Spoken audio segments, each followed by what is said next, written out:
Baba, niko na habari za kufurahisha hapa. Basi umeenda mjini kujifunza mambo ya kimbea. Baba, mkwe wako amedaka mimba. Ulisikia wapi? Una mkwe wangu golikipa? Mama. Sio golikipa, amedaka mimba. Amedaka mimba, yeye ni golikipa? Fatuma wewe. Ameshika mimba. Ameshika mimba na mikono. Umbavu mkubwa wewe. Nimempa mimba. Uliitoa wapi? Hii ni maajabu. Mimi si mwanaume. Una uhakika hiyo mimba ni ya kwako? Mimba ni ya kwangu.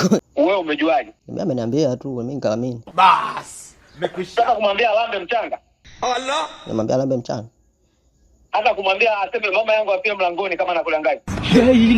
Kama kweli ni mimba yako sawa. Lakini baba alikuwa ananiambia eti anataka kuitoa mimba. Unasema Evans mtoto wetu atolewe. Labda atoke yeye. Asijaribu kufanya huo ujinga. Lakini baba, sasa nimekwambia wewe usiwaambie watu. Huyu mimi nitamwambia na naniweka mimi mbea.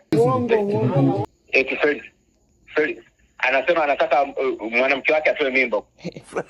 Hata mjomba wako anakuambia ajidanganye atakufa. Baba, nimekwambia usiwaambie watu, tena unauliza watu wa pembeni.